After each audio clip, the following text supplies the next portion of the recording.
আসসালামু আলাইকুম। সবাইকে নতুন ভিডিওতে স্বাগতম।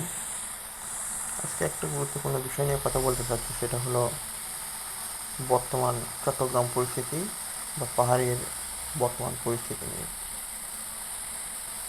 এটা বিষয়টা খুব স্পর্শকাতর, বাংলাদেশের সবচেয়ে গুরুত্বপূর্ণ টপিক একটা। আসলে আমি পাহাড়ে ছিলাম প্রায় 10-15 দিন, এইরকম হবে। খুব কাছ থেকে দেখেছি তাদের জীবনযাত্রা। তারা অত্যন্ত সাদামাটা, সাধারণ। কিন্তু সমস্যা হচ্ছে বর্তমান পরিস্থিতি যে সন্ত্রাসী। আচ্ছা, সন্ত্রাসী ইন্ধনদাতা কি? এখন পাহাড়ি যারা আছে তারা ট্রেনিং করতেছে, কিন্তু ট্রেনিংয়ের জন্য যে অস্ত্র বা কমিউনিকেশন বা অর্থের যোগান, এগুলো কে দেয়? এগুলো নিয়ে তো কেউ কথা বলে না। আবার যদি কথা বলি তাদের জীবনযাত্রা, তাদের যোগাযোগ পরিস্থিতি, তাদের যোগাযোগ ব্যবস্থা অত্যন্ত কঠিন। তাদের খাবার আহরণ করতে 2-3টা পাহাড় পাহাড় ডিঙিয়ে তাদেরকে জুম চাষ করে জুম থেকে সে খাবার সংগ্রহ করতে হয়। তারা কিভাবে দেশের বিরুদ্ধে যাবে? এখন প্রশ্ন হলো, তারাও যেতে পারে, অবশ্যই যেতে পারে। তাদেরকে যদি সবসময় চাপিয়ে দেওয়া হয় যে আমরা বাঙালি। বাংলাদেশে প্রায় 54টার মতো উপজাতি রয়েছে, তাদের নিজস্ব সংস্কৃতি রয়েছে। বাঙালি যারা আমরা সমতলে আছে, আমাদেরও নিজস্ব কি ভাষা আছে, আঞ্চলিক ভাষা আছে, নিজস্ব সংস্কৃতি আছে, যেমন বগুড়া, নোয়াখালী, ঢাকা, সিলেট। তো পাহাড়িদেরও এরকম সংস্কৃতি আছে। এখন যদি আমরা জোর করে চাপায়া দিই যে তারাও বাঙালি, এটা না।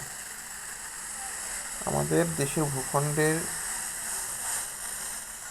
আয়তন 1,47,570 বর্গ কিলোমিটার। ঠিক আছে, এতটুকুর মধ্যে যারা আছে সবাই বাংলাদেশি, কিন্তু বাঙালি না। আমি বগুড়াবাসী, কেউ ঢাকাইয়া, কেউ নোয়াখাইল্লা, কেউ রোমা, কেউ মারমা, হাজং। এখন তাদের তো আমরা বলতে পারবো না যে তুমি বাঙালি। তাদের নিজস্ব সংস্কৃতি আছে, তাদের নিজস্ব সংস্কৃতি বাঁচায় রাখতে হবে, এটাই হলো মূল বিষয়। এখন আমাদের খুঁজে বের করতে হবে যে সন্ত্রাসী যারা কর্মকাণ্ড করতেছে এদের পিছনে কি। স্বাধীনতার পর থেকে এই চট্টগ্রাম নিয়ে সমস্যা।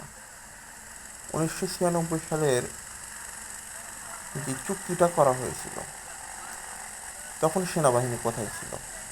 আমার প্রশ্ন এটা। তখন সেনাবাহিনী কি করছে? এটা তো সম্পূর্ণ দেশ বিরোধী একটি চুক্তি ছিল। চুক্তিটা এক প্রকার এক দেশ দুই নীতির মতো ছিল। পাহাড়ি কেন পাহাড়ে কেন বাঙালি যেতে পারবে না? বাঙালি বলতে আমরা সমতল, আমরা অবশ্যই যেতে পারবো। পাহাড় থেকে কেন সেনাবাহিনী ক্যাম্প সরাই নিতে হবে? লাস্ট 17 বছরে প্রায় 100 থেকে 150 সেনা ক্যাম্প সরায় নেওয়া হয়েছে কেন? হয়, চট্টগ্রাম কি বাংলাদেশ না?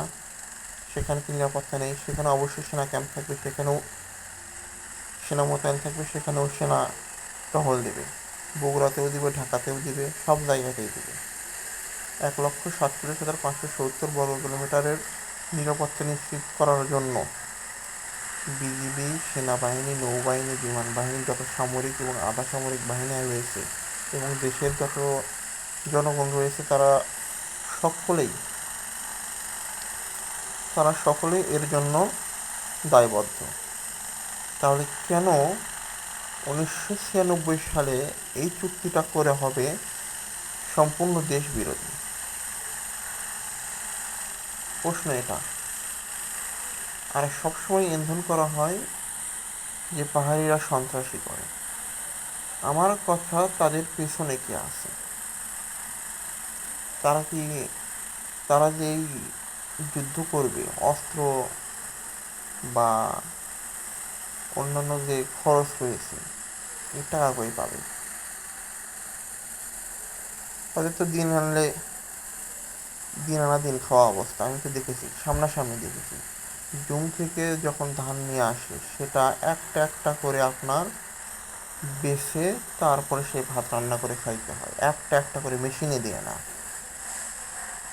তাদের যোগাযোগ ব্যবস্থা নিয়ে তো কেউ কোনোদিন কথা বলেনি। এই যে আমরা পর্যটক, যারা পর্যটক হিসেবে আমরা ঘুরতে যাই, আমরা তো দেখেছি যোগাযোগ ব্যবস্থা কত নাজুক। এই যে থানকুইন, পালংখিয়াং, রোংরাং, এগুলোতে কোনো পর্যটক পুলিশ রয়েছে? পর্যটকদের যে নিরাপত্তা বা পর্যটকদের অন্যান্য সুযোগ সুবিধা, পর্যটকদের যোগাযোগ ব্যবস্থা, এগুলো নিয়ে তো কেউ কোনোদিন, কোনো সরকার কোনোদিন কথা বলেনি। এখন প্রধান যে সমস্যাটা সেটা হলো বাঙালি, এই কথাটা চাপিয়ে না দিয়ে প্রত্যেকের সংস্কৃতি টিকিয়ে রাখিয়ে 1,47,570 বর্গ কিলোমিটারের মধ্যে যত প্রকারের সংস্কৃতি রয়েছে, মানুষ রয়েছে, উপজাতি রয়েছে, তাদের নিজস্ব সংস্কৃতি রয়েছে, সব কিছু বাঁচায় রেখে চুক্তি এবং সমাধান করতে হবে। এবং এই দায়িত্ব পালন করতে হবে সেনাবাহিনীকে এবং বর্তমান সরকারকে। এবং এটা কিয়ামত পর্যন্ত বহাল থাকবে, কোনো সরকার যেন কোনো পরিবর্তন করতে না পারে। এবং যারা 1996 সালের এই চুক্তিটা করেছে, যদি সেনাবাহিনীও যদি এর পেছনে থাকে, তার বিরুদ্ধে ব্যবস্থা নিতে হবে। এটাই আমার মূল কথা। এছাড়া আর বলার কিছুই নেই। এই যে আমরা নদীপথে যাচ্ছি, এই নদীপথটা প্রায় কত লম্বা, এই যে সামনে ছেলেটার নাম ভুলে গেছে আর কি, তাদের সাথে আমরা তো মিশেছি। আমরা বিভিন্ন জায়গায় গেছি, হেডম্যান পাড়া, দুষ্টি পাড়া।